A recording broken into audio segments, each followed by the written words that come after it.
A armadilha da comparação.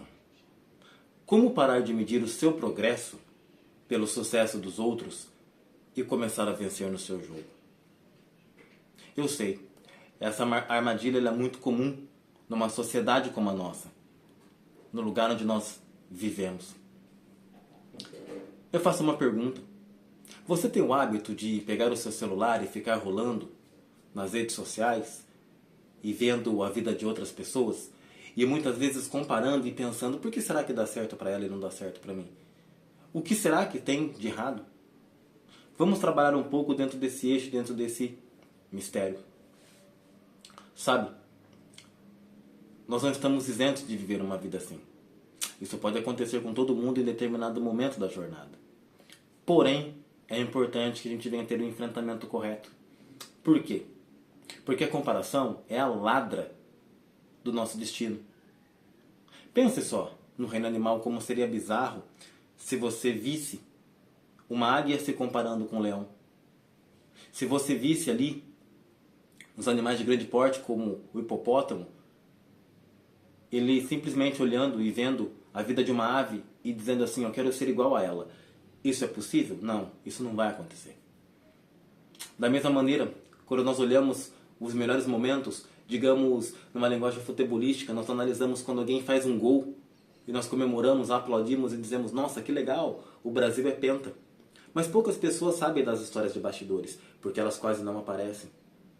Então, quando nós comparamos nossas vidas com outras, o que muito provavelmente acontece é isso. Ou seja, nós analisamos a melhor parte das histórias e colocamos a nossa. Medimos com a régua dos outros a nossa própria vida. E isso não faz muito sentido, porque essa pressão é uma pressão completamente desnecessária. Quando não, nós entendemos o sucesso como sendo uma escassez.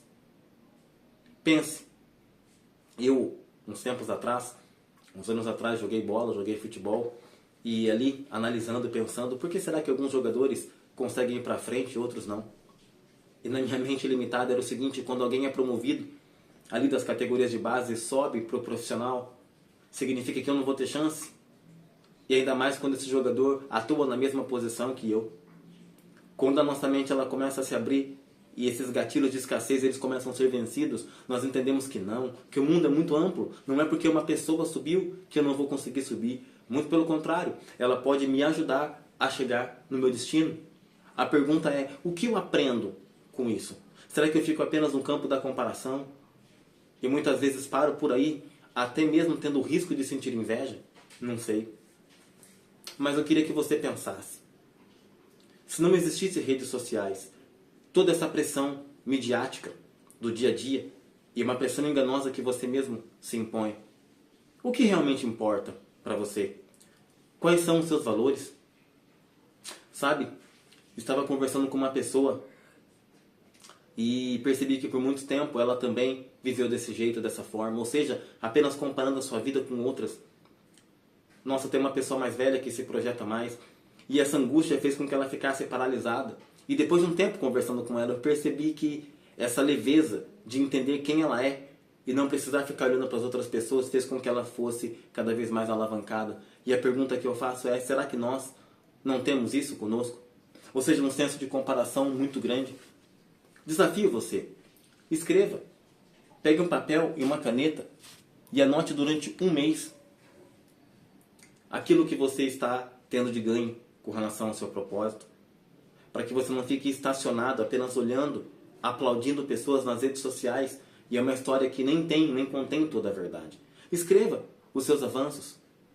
Se possível for, desinstale alguns aplicativos, faça um detox de redes sociais para que você consiga viver a sua melhor versão.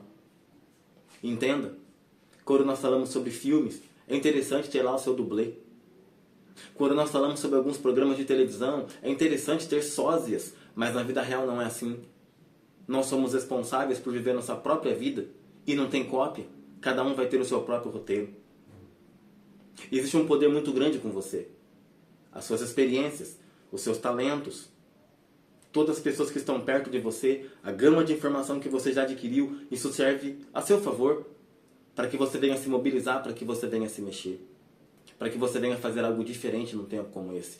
Não fique preso nessa armadilha, comparando, pensando, nossa, mas fulano da minha idade, fulano que mora no mesmo bairro que eu, a pessoa que trabalha na mesma empresa foi promovida. Não fique nesses gatilhos amarrado, mas de fato viva a sua melhor versão. Ouse mais, arrisque mais, para que você consiga chegar de fato naquilo que você foi projetado para viver. Se esse vídeo de alguma maneira mexeu com você, por favor, deixe o seu like, se inscreva no canal, faça comentários especialmente, porque isso é muito importante. E principalmente, gostaria de chamar você para uma jornada envelhecendo com propósito.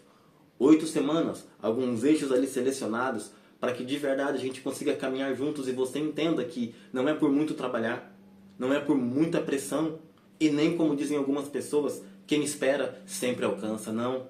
Nós precisamos ser protagonistas da nossa própria vida, sem usar a régua dos outros, é verdade, mas sim assumindo o controle e agindo. Então, chamo você, deixa aqui embaixo o seu e-mail para que a gente troque contatos, eu explique para você como funciona isso, para que você tenha muito mais leveza. Repito, daqui a 20 anos nós nos arrependeremos muito mais daquilo que nós não fizemos, do que daquilo que nós tentamos, arriscamos e construímos. Então vamos construir uma vida pensada, uma vida intencional, uma vida com propósito.